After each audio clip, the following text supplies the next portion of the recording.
어머니, 유품 정리하다 발견한 영수증 98장. 총액을 본 순간 형들이 무릎 꿇었다. 어머니가 돌아가시고 우리 삼형제는 처음으로 한 자리에 앉았습니다. 장례식장 빈 소파에 나란히 앉은 우리는 서로 눈도 마주치지 못했습니다. 15년 만에 모인 자리였습니다. 그 긴 시간 동안 우리는 가족이 아니었습니다. 그저 피만 나눈 남남이었습니다. 변호사가 검은색 서류 가방을 열었습니다. 유언장을 낭독하겠습니다. 심장이 빠르게 뛰기 시작했습니다. 아버지가 일찍 돌아가신 후 어머니는 혼자 우리를 키우셨습니다. 그 고생 끝에 모은 재산이 얼마나 될까? 형들의 눈빛이 날카로워졌습니다.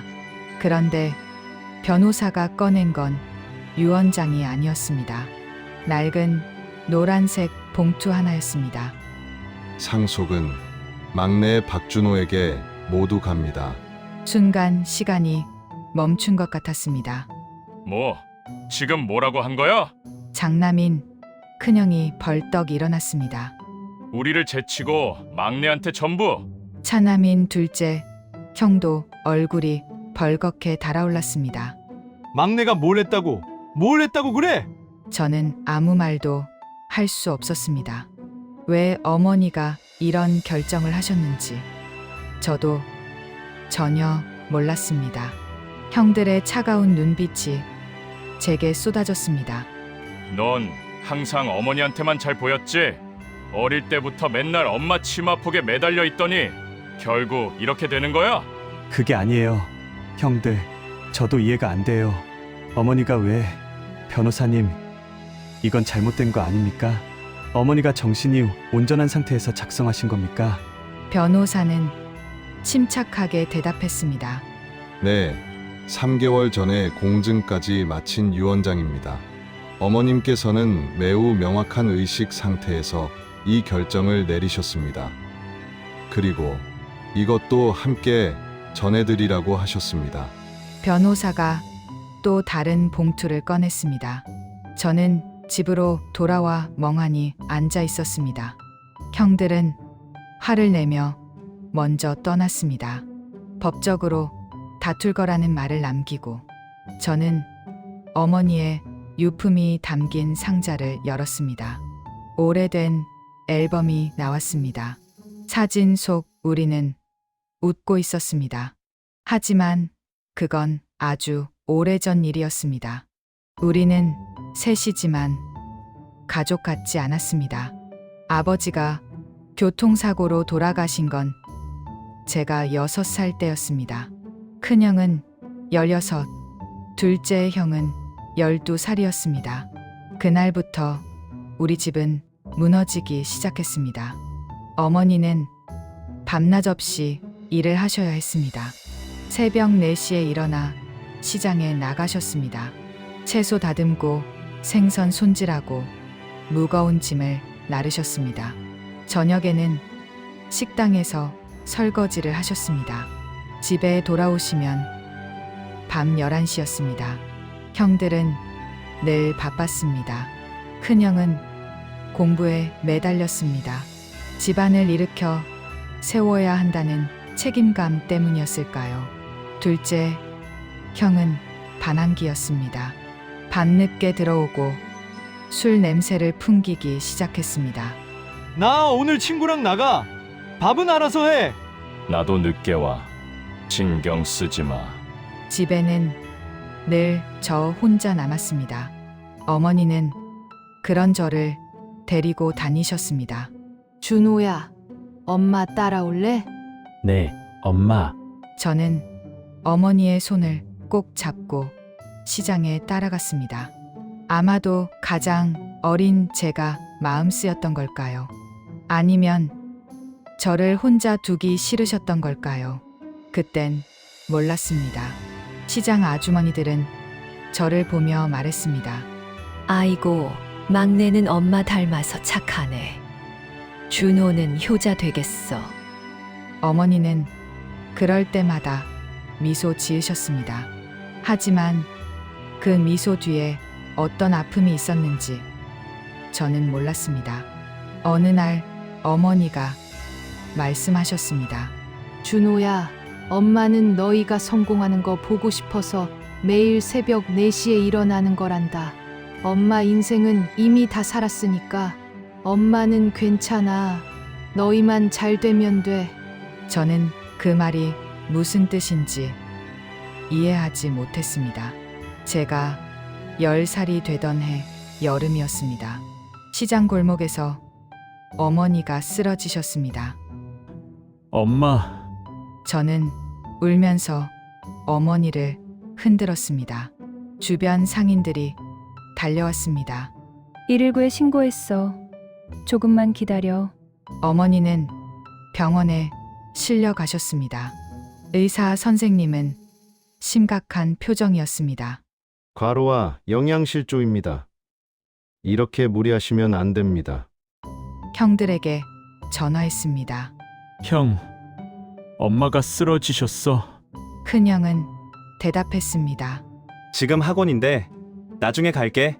둘째 형은 받지도 않았습니다. 저는 병원 복도에서 혼자 울었습니다. 어머니는 사흘 만에 퇴원하셨습니다. 괜찮다. 조금만 쉬면 된다. 어머니의 삶은 늘 괜찮다로 버티는 삶이었습니다. 하지만 괜찮지 않았습니다. 어머니의 손은 거칠어졌고 허리는 굽어갔습니다. 얼굴에는 주름이 깊어졌습니다. 형들은 그런 어머니를 보지 못했습니다. 아니, 보려 하지 않았습니다. 큰형은 명문대에 합격했습니다. 대기업에 취직했습니다. 결혼도 했습니다. 하지만 어머니를 찾아오는 일은 거의 없었습니다. 둘째 형은 사업을 시작했습니다. 실패했습니다. 빚을 지고 연락이 끊겼습니다. 저는 평범하게 자랐습니다. 대학도 못 갔습니다. 어머니가 아프시면 제가 돌봐야 했으니까요. 시간이 흘러 저는 28이 되었습니다. 작은 회사에 다니며 어머니와 함께 살았습니다. 어머니는 60을 넘기셨지만 여전히 일을 하셨습니다. 그러던 어느 날 어머니가 다시 쓰러지셨습니다. 이번엔 심각했습니다. 췌장암입니다. 3기입니다. 의사의 말에 하늘이 무너지는 것 같았습니다. 수술이 필요합니다. 하지만 비용이 3,200만 원입니다. 저는 형들에게 전화했습니다. 형, 엄마가 암이래. 수술비가 필요해. 큰형이 대답했습니다. 난 내 인생 살 거야. 결혼도 해야 하고 애들 학원비도 내야 해. 미안하지만 나도 여유가 없어. 둘째 형은 더 냉정했습니다. 지금 회사도 바쁜데 어떻게 병수발을 해? 엄마 나이도 있으신데 자연에 맡기는 것도 방법 아니겠어? 전화를 끄는 저는 멍하니 앉아 있었습니다. 자연에 맡기라고? 어머니를 그냥 포기하라고? 저는 결정을 내렸습니다. 제가 해야 했습니다. 그때 저에게는 약혼녀가 있었습니다. 3년을 사귄 여자친구였습니다. 다음 달 결혼 예정이었습니다. 결혼 자금으로 3천만 원을 모아두었습니다. 저는 그녀에게 전화했습니다. 여보, 미안한데 결혼을 조금 미뤄야 할 것 같아. 왜? 무슨 일인데? 어머니가 수술을 받아야 해. 그런데 돈이 침묵이 흘렀습니다. 그 돈 쓰려고 우리 결혼 자금? 미안해. 조금만 기다려줘. 내가 다시 모을게. 준호 씨, 나 이제 30이야. 언제까지 기다려? 진짜 미안해. 하지만 어머니를 당신 어머니랑 결혼하세요. 전화가 끊어졌습니다. 저는 통장을 들고 은행으로 갔습니다. 결혼 자금 3천만, 원이 찍힌 통장, 그리고 어머니의 수술비 견적서 3,200만 원. 200만 원이 부족했지만 어떻게든 해야 했습니다. 전액 출금하겠습니다. 은행 직원이 물었습니다. 전액이요? 확인 한 번 더 하시겠어요? 네, 전액이요. 며칠 후 약혼녀는 정말 떠났습니다. 반지를 돌려주며 차갑게 말했습니다. 난 당신을 사랑했어.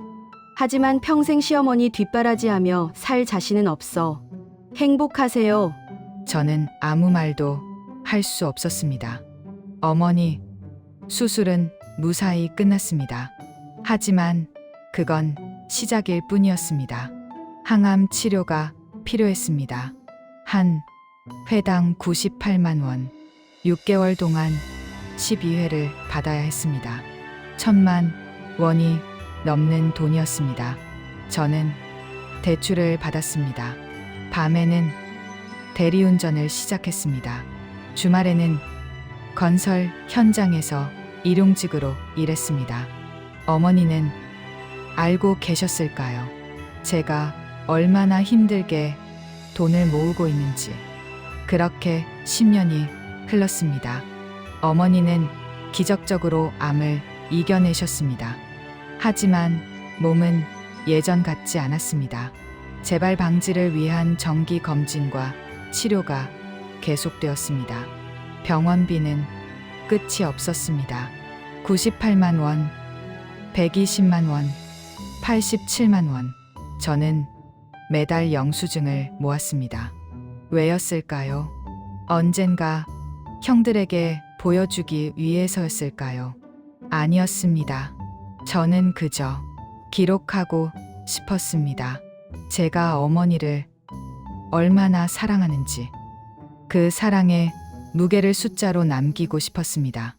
형들은 그 10년 동안 단 한 번도 병원에 오지 않았습니다. 명절에도 오지 않았습니다. 전화도 거의 없었습니다. 어머니는 그런 형들을 원망하지 않으셨습니다. 준호야, 형들도 바쁘단다. 이해해라. 엄마, 형들은 너무해요. 아니야. 엄마가 못난 거지. 애들을 제대로 못 키워서.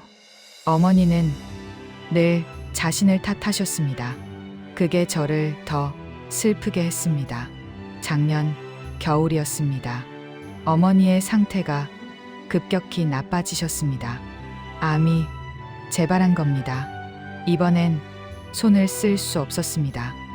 어머님, 오래 버티시기 어려우십니다. 준비하셔야 할 것 같습니다. 저는 또다시 형들에게 연락했습니다. 형, 엄마 상태가 안 좋으셔. 빨리 와봐. 큰형은 한숨을 쉬었습니다. 알았어. 시간 되면 갈게. 하지만 오지 않았습니다. 둘째 형은 전화를 받지 않았습니다. 결국 형들은 끝내 오지 않았습니다. 임종 3일 전이었습니다. 어머니는 가느다란 목소리로 말씀하셨습니다. 준호야, 서랍 좀 열어봐라. 어머니, 방 서랍을 열었습니다. 노란 봉투가 하나 있었습니다.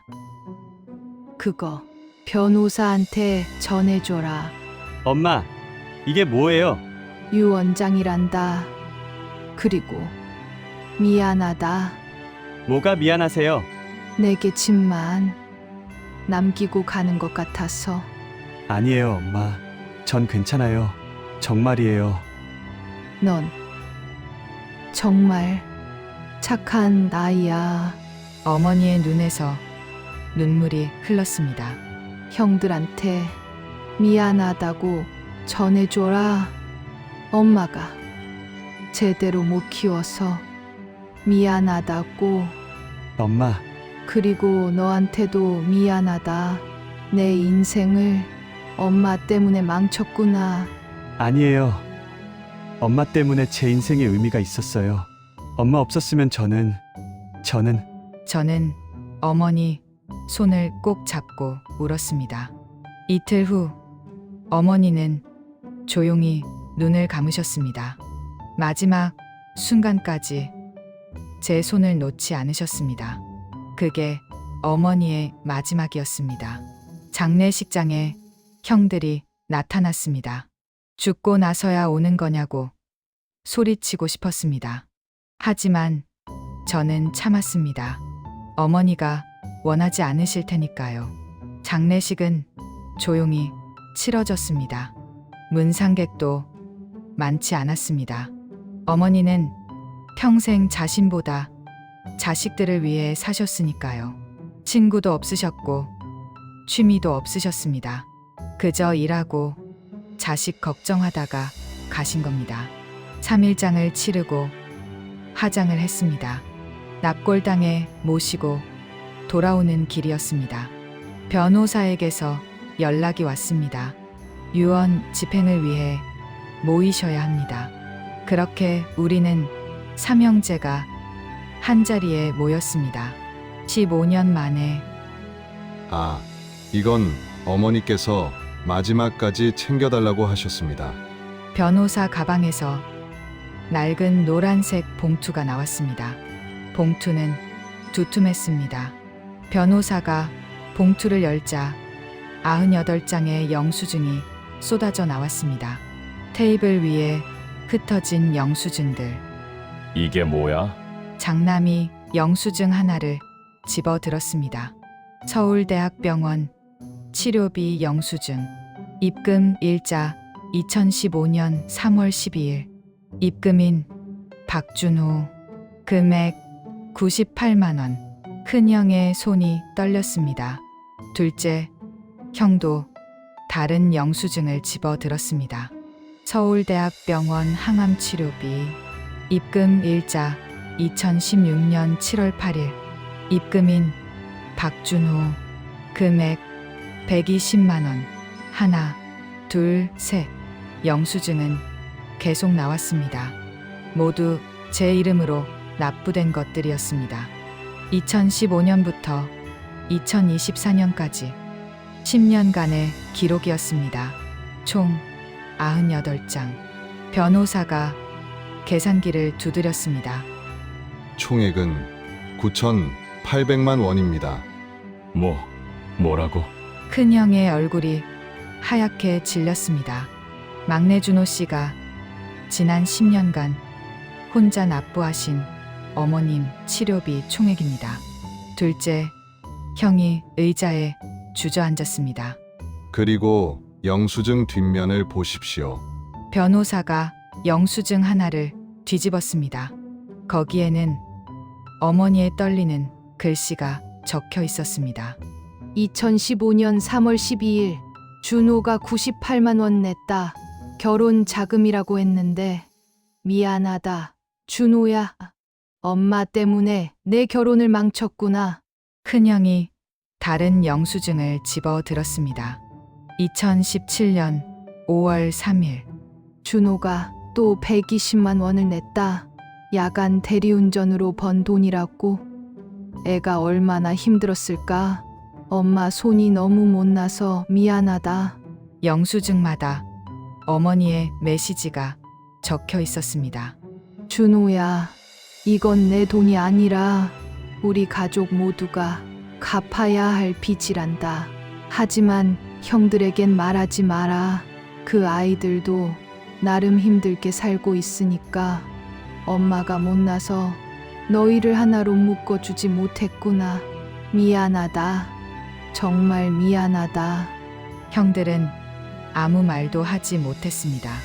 그저 영수증을 하나하나 넘기며 어머니의 글을 읽을 뿐이었습니다. 그리고 이 편지도 있습니다. 변호사가 봉투에서 편지 한 장을 꺼냈습니다. 어머님께서 막내 아드님께만 전해달라고 하셨습니다. 하지만 두 분 형제분들도 함께 들으시는 게 좋을 것 같습니다. 변호사가 편지를 펼쳤습니다. 그리고 읽기 시작했습니다. 사랑하는 준호에게 이 편지를 읽을 때쯤이면 엄마는 이미 곁에 없겠지. 넌 내게 아들이 아니라 마지막 희망이었다. 엄마가 살아갈 이유였다. 형들을 미워하지 말아라. 그 아이들도 결국 사랑받는 법을 배우지 못했을 뿐이다. 엄마가 제대로 사랑해주지 못해서 그런 거란다. 상속은 내게 남긴다. 돈 때문이 아니다. 사실 남는 것도 별로 없다. 이 낡은 집 한 채와 작은 예금 통장 하나뿐이다. 하지만 엄마는 알고 있다. 넌 무엇이든 혼자 감당하려 한다는 걸. 평생 그렇게 살아왔다는 걸.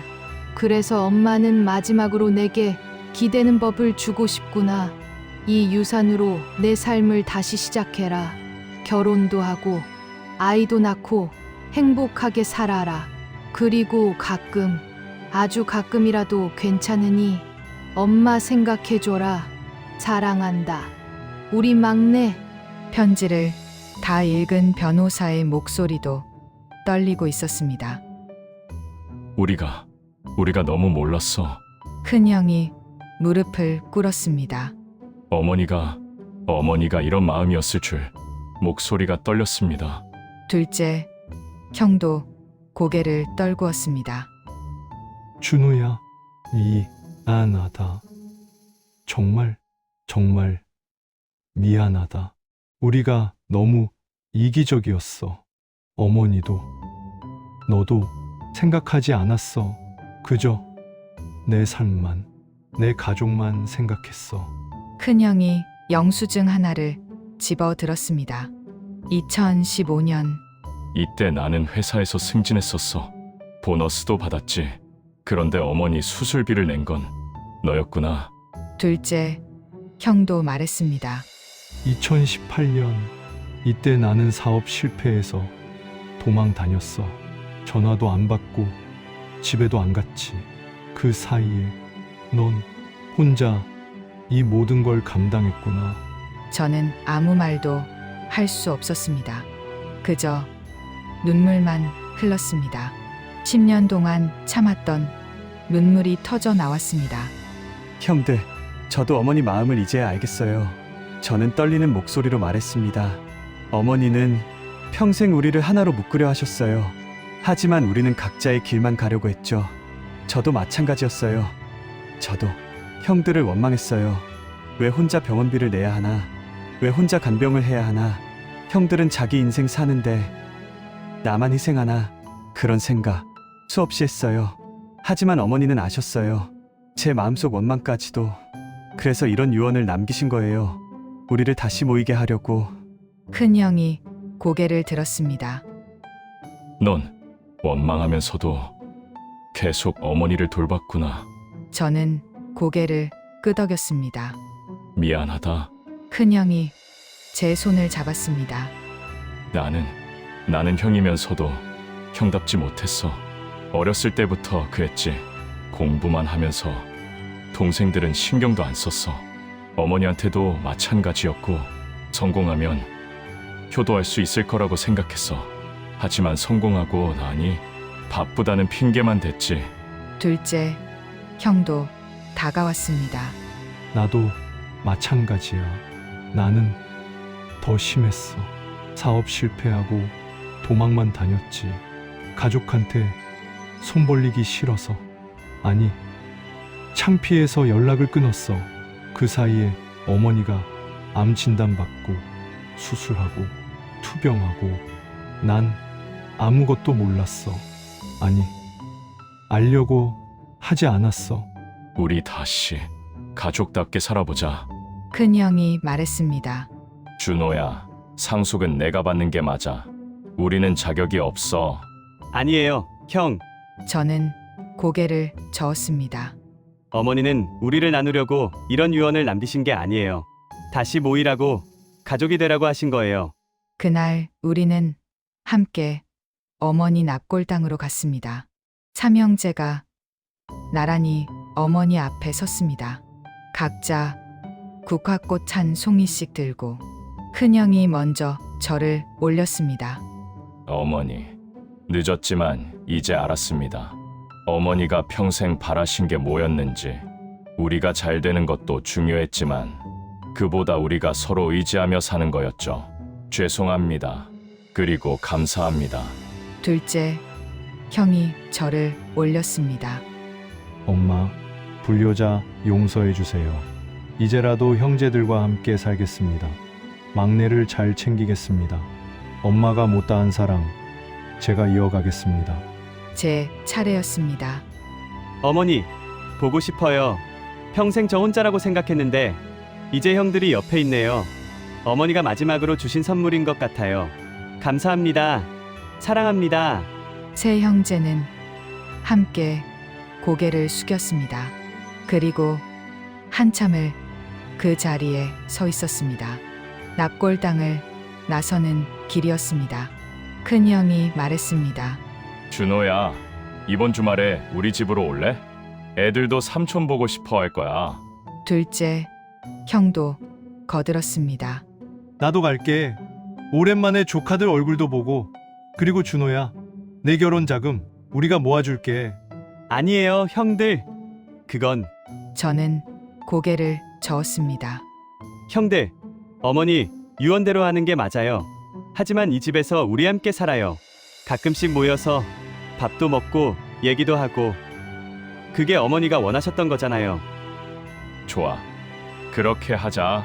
큰 형이 제 어깨를 안았습니다. 둘째 형도 함께 안았습니다.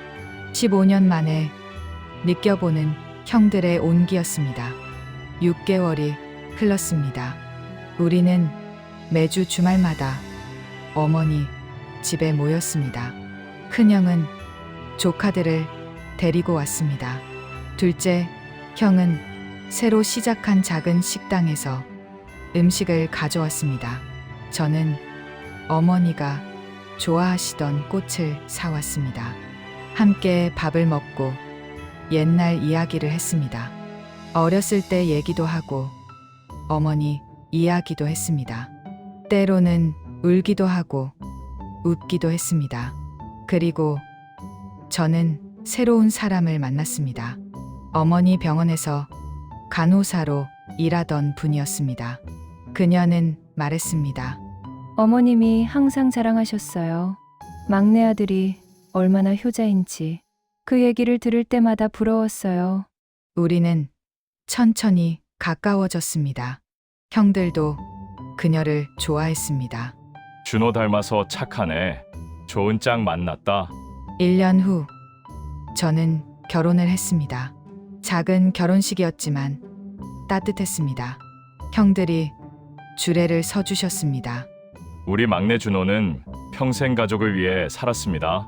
이제는 자기 행복을 위해 살 차례입니다. 축하한다, 동생아. 하객석에는 어머니 사진이 놓여 있었습니다. 꽃으로 장식된 액자 속에서 어머니는 미소 짓고 계셨습니다. 저는 식이 끝나고 어머니 사진 앞에 섰습니다. 어머니, 저 결혼했어요. 늦었지만 행복합니다. 형들과도 다시 가족이 됐어요. 어머니가 바라시던 대로요. 이제 편히 쉬세요. 저희는 잘 살 거예요. 함께요. 신부가 제 옆에 섰습니다. 그녀도 어머니께 인사를 올렸습니다. 어머님, 준호 잘 모시겠습니다. 그리고 어머님이 못다 하신 사랑, 저희가 이어가겠습니다. 지금은 3년이 흘렀습니다. 저에게는 딸이 하나 생겼습니다. 이름은 은혜라고 지었습니다. 어머니의 은혜를 잊지 않기 위해서입니다. 매주 일요일 우리는 여전히 모입니다. 어머니 집에서 어머니 밥상을 차리듯이 큰형네 아이들, 둘째 형, 그리고 우리 가족. 북적북적한 식탁이 되었습니다. 아이들이 뛰어놀고 웃음소리가 가득합니다. 어머니가 보셨으면 좋아하셨을 풍경입니다. 가끔 형들과 이야기합니다. 어머니 덕분이야. 우리가 이렇게 된 거. 그러게, 마지막까지 우리 걱정하시면서. 이제라도 제대로 하는 거지 뭐. 우리는 더 이상 남남이 아닙니다. 피로 연결된 진짜 가족이 되었습니다. 사람은 누구나 사랑을 원합니다. 하지만 사랑을 표현하는 방법은 모두 다릅니다. 어떤 사람은 말로, 어떤 사람은 행동으로, 어떤 사람은 침묵으로 사랑합니다. 부모님의 사랑은 때로 무겁게 느껴질 수 있습니다. 희생이라는 이름으로, 헌신이라는 이름으로 다가오기 때문입니다. 하지만 그 무게를 느낄 수 있다는 것, 그것만으로도 우리는 사랑받고 있는 겁니다. 우리는 때로 너무 늦게서야 누군가의 희생을 깨닫습니다. 그리고 후회합니다. 왜 진작 알아채지 못했을까? 왜 더 잘해드리지 못했을까? 하지만 중요한 건 깨닫는 순간입니다. 그 순간부터 우리는 달라질 수 있습니다. 부모님이 살아계실 때 그 사랑을 알아봐 주세요. 늦었다고 생각하지 마세요. 지금이라도 괜찮습니다. 전화 한 통, 안부 한마디, 함께하는 식사 한 끼.